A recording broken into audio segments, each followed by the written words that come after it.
Hello, bachcho. Let's read the question. The question says a piece of ice floats in a vessel with water above which a layer of lighter oil is poured. How will the level of the interface change after the whole of ice melts? What will be the change in total level of liquid in the vessel?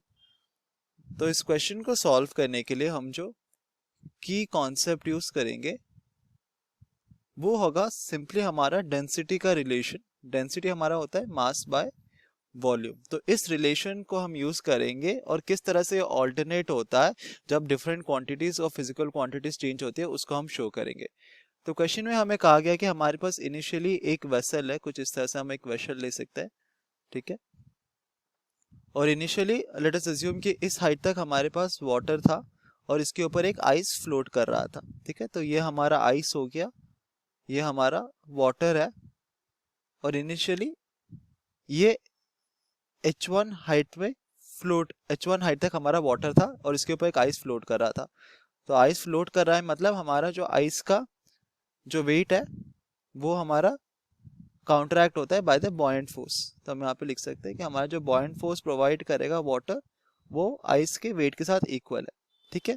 तो जैसे ही हम इस ice के ऊपर एक lighter oil पोर कर देंगे, तो जैसे ही हम इसके ऊपर लाइटर ऑयल पोर करेंगे हमारा क्या होगा. लाइटर ऑयल का ऑब्वियसली कुछ एक सर्टेन मास तो होता ही होगा.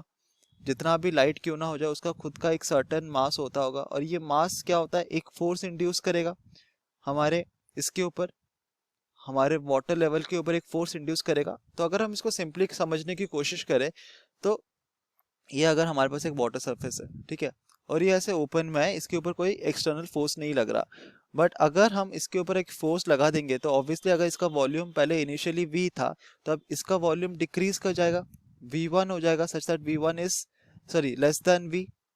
इसको हम ठीक से मेंशन कर सकते हैं यहाँ पर कि v1 जो होगा हमारा लेस हो जाएगा क्योंकि जैसे ही हमारा फोर्स एक्ट करेगा तो अगर उसके ऊपर एक फोर्स एक्ट कर रहा है तो ऑब्वियसली उसका वॉल्यूम डिक्रीज कर जाएगा. और ये जो फोर्स है ना, इस केस में हम उसको क्या अज्यूम करें, ये फोर्स है हमारा weight force of the lighter liquid. Lighter liquid का जो वेट फोर्स है ये हमारा एफ है. तो इस एफ के वजह से क्या होता है, हमारा जो लेवल ऑफ वाटर है वो डिक्रीज कर जाता है. तो अब हमारा जो सिचुएशन होगा कुछ इस तरह का होगा. तो जैसे हमने इसके ऊपर ये पोर कर दिया, लाइटर ऑयल पोर कर दिया, तो अब हमारे पास अगेन ये वेसल हो गया कुछ इस तरह से. और अब हमारे पास जो वाटर है वो इस लेवल तक है. ठीक है. इसका हाइट है h2. अब हमारा जो आइस होगा अब वो थोड़ा सा ऊपर फ्लोट करना स्टार्ट करेगा और इसके ऊपर है हमारे पास क्या, हमारे पास है लाइटर ऑयल. ठीक है. और हम अज्यूम करते हैं कि हमारा h0 है total height, total height of the system. ठीक है. तो हम देखते हैं कि हमारा लेवल ऑफ वाटर जो है वो डिक्रीज कर गया है, h2 is less than h1. Okay. अब कहा गया है कि हमारा जो आइस है ना वो मेल्ट कर जा रहा है. तो आइस हमारा क्या हो रहा है, मेल्ट कर जा रहा है. तो आइस मेल्ट करने से तो अगर हमारे पास हम अज्यूम करें कि हमारा आइस का जो मास है वो है स्मॉल एम. ठीक है. तो जब वो मेल्ट करेगा तो ये small M mass of ice will give rise to small M mass of water. All of ice is converted to water. तो मास हमारा इस एंटायर प्रोसेस में क्या रहता है, कांस्टेंट रहता है. मास हमारा चेंज नहीं हो रहा है, हम देख रहे हैं. ठीक है. एम मास का ice M mass of water को चेंज हो रहा है. लेकिन हमें पता है कि डेंसिटी ऑफ आइस जो होता है वो कितना होता है. अगर हम मेंशन करें डेंसिटी ऑफ आइस होता है 0.8 ग्राम पर सेंटीमीटर क्यूब, जबकि डेंसिटी ऑफ वाटर होता है 1 ग्राम पर centimetre cube.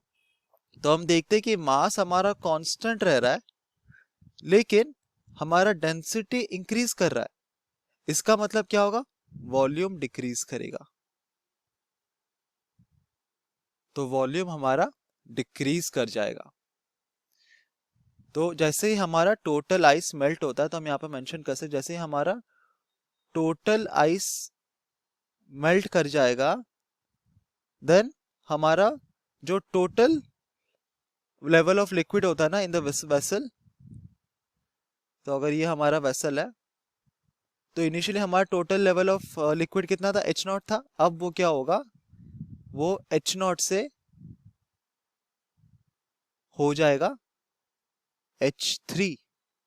h3 is less than H not. इसका मतलब हमारा टोटल लेवल ऑफ वाटर जो होता है, हम यहाँ पे मेंशन कर सकते हैं, टोटल लेवल जो होता है वो हमारा डिक्रीज कर रहा है। डिक्रीज क्यों कर रहा है? क्योंकि हमारा जब आइस मेल्ट करता है, क्योंकि हमारा मास कांस्टेंट रह रहा है, डेंसिटी इंक्रीज कर रहा है, तो वॉल्यूम ऑब्वियसली डिक्रीज कर जाएगा।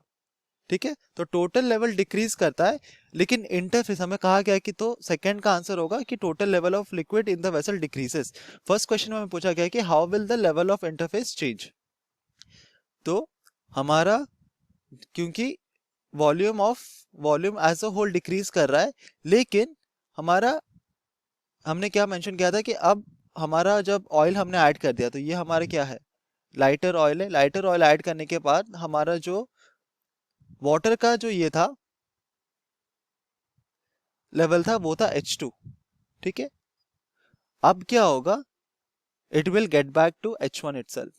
तो ये क्या होगा, अब हमारा इंटरफेस का जो लेवल था, तो H2 क्या है, ये जो पॉइंट है ना A, हमारा H2 पॉइंट जो है वो है हमारा इंटरफेस का हाइट। ठीक है, तो इंटरफेस का हाइट, अब जो H2 था, पूरा आइस मेल्ट करने के बाद अगेन वो हो जाएगा बैक टू H1। ठीक है, और हमने यहाँ पे मेंशन किया था H2 was less than H1। तो अब हम देखते हैं कि हमारा सेम पॉइंट, मतलब इंटरफेस जो पॉइंट है, अब वो ऊपर की तरफ शिफ्ट हो रहा है। इसका मतलब हमारा लेवल ऑफ इंटरफेस इंक्रीजेस। ठीक है, तो हमारा फाइनल आंसर होगा the level of interface after the whole of the ice melts, वो हमारा इंक्रीज कर जाएगा to the initial condition. Increase करेगा कहाँ तक, to the initial condition. Initially जो हाइट था हमारा वाटर का के इंटरफेस का, before the oil was added, उस हाइट को वो वापस चला जाएगा, तो इंक्रीज करेगा, और total level of liquid in the vessel वो हमारा डिक्रीज कर जाएगा। तो ये है हमारे final answers. Hope you understood it well. Best of luck.